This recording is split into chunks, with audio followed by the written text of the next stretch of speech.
Welcome, race fans, to this week's edition of the OCRL Race Report. I'm Jeff Baki Jr. alongside my co-hosts Scott Ickes and Jason Gaines. How are you guys doing after a wild race at Atlanta? Oh, I'm doing pretty good. Yeah, can't complain here. You can't complain, can you, Jason?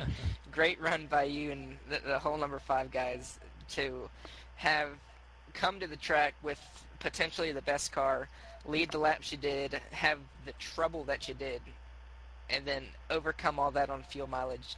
You were able to get into victory lane, and I think this goes unrecognized that you guys went to victory lane in the Nationwide Series for your first time, and that's something that I didn't realize until this morning when we walked into the shop, and I told them, they asked me what they wanted, what they wanted me to. They said, "Hey, Junior, what you want to do with this car?" I said, "Cut it up and get it ready for Texas. What do you think?" And they said, "Well, it's his first win. You want to put it out in the showroom." So I was pretty excited. But your first win, and you're leading the points.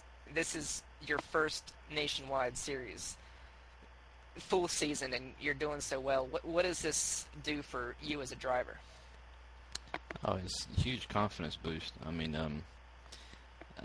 Just being in position we're in so far, and I don't want to let it. I'm not going to allow it to go to my head.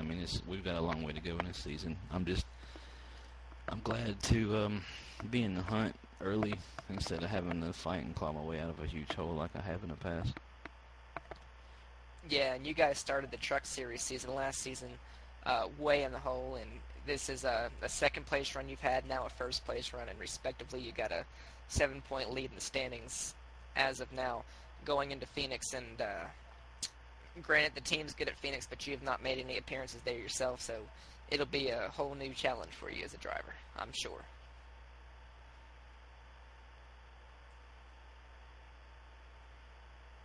Now rewinding back to next Thursday in the Canon Pro Series, Scott, you were in that race, as was I, and we're talking, we go from Daytona in the Nationwide Series, great race, and some of the best that we've ever had at that track there. And then we go to Bristol in the Canon Pro Series, excellent racing as well.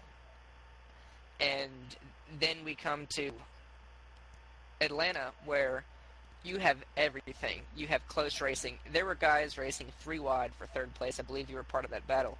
And then me and Austin were 2 wide racing for the lead for the last few laps. And then to have fuel mileage end up being the end result. Everything was in that race to make it great. And this is 2 consecutive weeks of great racing, and everybody's on the same page. What's your take on how everything's going in this league? Like a state of the league from Scott Ickes. How I think the league's going is really good. We got the K&N Pro Series, and we got the Nationwide Series, and I think we even got the Truck Series on the weekend. So it's awesome. To see the 3 series doing really good is it's awesome.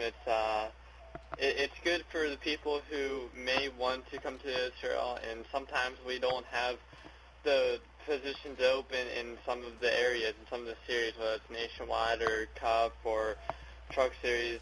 And, right now we just have a whole diversity of series and cars and stuff like that. So as a driver, you try to get into as many series as you can, but sometimes it just takes away from what you're doing, what you're focusing on. There's such a big difference from the Nationwide cars to the K&N Pro Series cars that you may not want to do a full season in both. You may just want to do one focusing on one and one focusing on the other. But some drivers have sponsor, and they got to be at both racetracks at the same time. So. For them it'd be tough, but it's good. I think the state of the league is very good right now. Yeah, and you mentioned that about the attendance and stuff in both series and how everything's going well. Breaking news, actually, out of the JRM camp, hasn't made it to the media. This is the first time that the public's going to hear about it, but I will not be in Darlington competing, at least in the K&N Pro Series this week. It's Thursday night, and I've just decided that that series is, from a JRM standpoint, that series is for Jesus. I want the spotlight to be on him, and that's where it needs to be. All of our engineers that we have need to be focusing on that team to make sure that they're good. And with me being there, we're taking away from his team, and sometimes we're helping him, but I'm not running full time. It's not my duty to be there. So what we're going to do is we're just going to have all the engineers that we have in our resources and just have them go balls to the wall on the 88 team there in the Canon Pro Series, and I'll make some select starts maybe later on down the season. But right now we're opting out of the series from a driver standpoint. We're going to be fully committed as far as a team and me as an owner. And before we get into reviewing the nationwide race at Atlanta, let's talk what went on that race. It was Jesus' race to lose, essentially.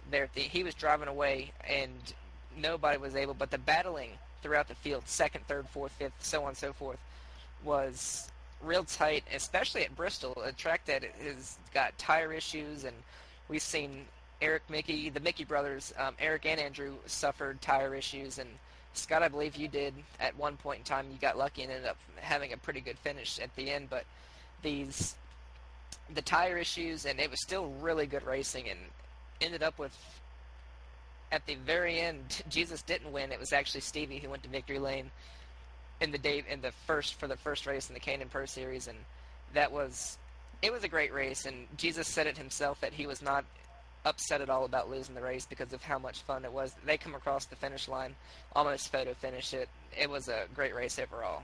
Your take on the Canon Pro Series race and what went on?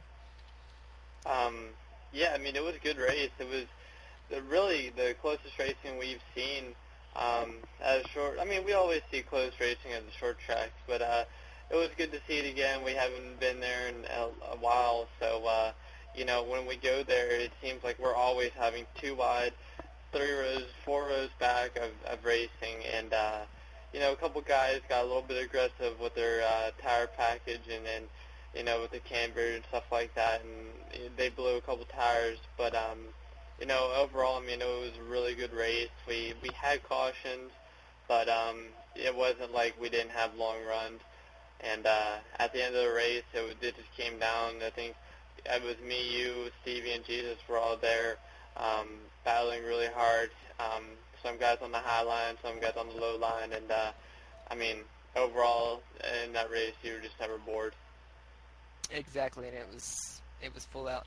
Let's move into the nationwide series race here. We failed to talk about putting a lot of emphasis on Michael Gruby. He's back in action for the first time this season, and they've come to the track with great stuff. Very fast. They're battling for great qualifying runs and everything, but they're not getting I guess you could say, the results that they're seeing for what we've expected out of this team.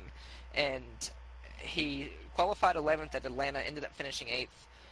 And right now I'm trying to move over to the standings to see where at exactly he is.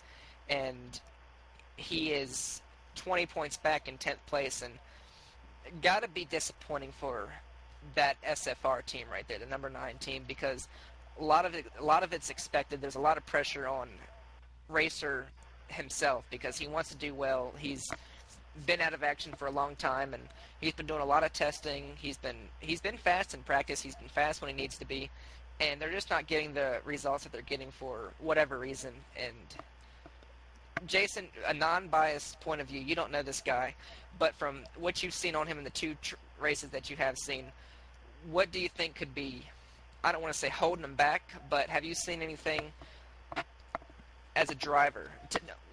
Better yet, tell me what you think of him as a driver.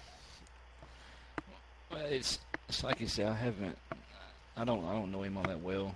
I mean, I've talked to him a few times in the garage area, but as far as racing on the track with him, this is actually only my 2nd race. This past Tuesday at Atlanta, and then at Daytona. I haven't been around him that much on the track. I know what I've heard from other drivers, and they all seem to respect the way he drives very well, and he seems to be talked about with the highest remarks around here. So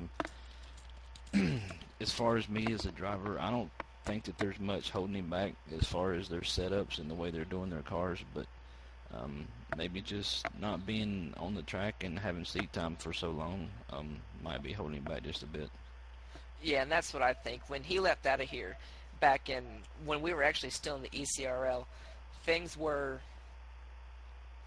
I don't want to say less competitive, because if there's anybody in this garage area or anybody on the track that is competitive, racers in the top 2 or 3 of the people that are up there in ranks. But yeah, I think that the league has come a long way as far as setups, as far as how we raise the different mindsets, and him not being there throughout the, I guess you could say, the evolution, him missing the whole deal has set him back a little bit, and you got to give props to that team, because missing as much as they did and to come back, I think they're strong. They're just having bad luck. Fuel mileage, whether it's fuel mileage, getting caught up in someone else's incidents, the team's been strong. They've been on their game, and kudos to them. And 20 points does not mean their season's over, ladies and gentlemen. It's still early. Second race out of 10. I wouldn't be surprised if they went on a tear in the middle of the season. It's never too late. And ask Jason, it's never too late to come back from anything. He's been at the losing end of the points battle before, so coming back from deficits, it's pretty easy to come. It's not, I don't want to say easy, because you got 12 people making the field each race, but it's doable. Definitely doable. Now, let's put some emphasis now on the racing itself, and we're going to start with Scott here. We had 4 cautions, and that last one that Sean had brought out after, I guess they blew a tire, something happened with the car. It's 2 weeks in a row now they've had bad luck late in the race after a good run. He got there, he led some laps, and was racing with the leaders for a good part of that race there, and they had some bad luck over in turn 4, brought up the caution, and that set up fuel mileage.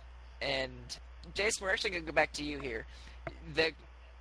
Please discuss with me and the viewers watching on the OCRL.com what the discussion was between you and your crew chief that brought you down for that winning call. Well, it was late in the race, and Steve Letarte, which actually a lot of them don't realize, but he come over from the Cup side this week at Atlanta to help us out, and decided to put him on the pit box just to see how things would work out for the team, as the overall morale for the team and everything. And after we got damaged about halfway through the race, I got very discouraged. I was about at least half a second off the pace from the leaders, and I was ready to just park it. And, I kept saying there's no way we can make up positions with the speed of the car now. So, and he kept me in it. He said, just stick it out for me. He said, we're going to do some things and run some numbers and see if we can get some kind of strategy to gain some positions by the end of this. And he told me what we had to have as far as gas mileage, and we had a pit that just so happened to work out perfect for us, and we were fixing to take the green, which it got waved off, and I was in 5th at the time. And he said, hit pit road now. So I ducked off out of 5th place, and he topped the tank off, and I said, is that it? And he said, yeah. He said, that's our chance. He said, that's what we got to do. We're golden. And he said, just trust it. And he said, if you can save me half a lap, I think we're going to be good. So took the green flag, and it worked out. We kept seeing people ducking in the pit road, and I kept picking off positions. And I kind of got worried at the end that Austin wasn't going to have to pit either, but I think going to take the white flag, I seen him duck off, and Stevie come on radio, and he said, just take it easy this last lap. I said, there ain't no way. I said, I'm gonna gas it. And I said, if I run out, maybe I can at least coast it back around. And it had full power when I crossed the checkered, so it's a great call. Yeah, great fuel mileage by the engine department there on our side. I'm proud to have you in victory lane and have you on board as a driver. And I'm glad that after battling you as hard as we did for the lead and having you end up on the wrong end of the stick, that you guys did come back from that. That was great. But you mentioned Austin Painter, and never seen a guy so upset over a second place finish. But big picture here, and Scott, you can answer this one. Second place, and he's fourth in points. Gained 4 spots with a second place finish, by the way. What does this do for that team? The second place finish, although the driver was upset. Big picture, what should he be thinking? He should just be thinking he had a really good run. You know, the pit crew did their job, and the crew, you know, they got the car ready, and they had a really good setup underneath them, and that's all you can really ask for as a driver. When the crew gives you a good car, you got to go out there and run it, and he did a really good job of that all night, stayed out of harm and stuff like that, and didn't get in any wrecks. And, you know, they just got beat by fuel mileage. It's happened to all of us. But I think big picture, just got to look at if you can get a good run this week and a good run next week and a good run the week after that, eventually you guys are going to get in the victory lane. It's just, with the group of guys we have racing here, it's hard to get wins. So you just got to be patient and it'll come to you. Yeah, running consistently is really big, especially with the new point system that we have now.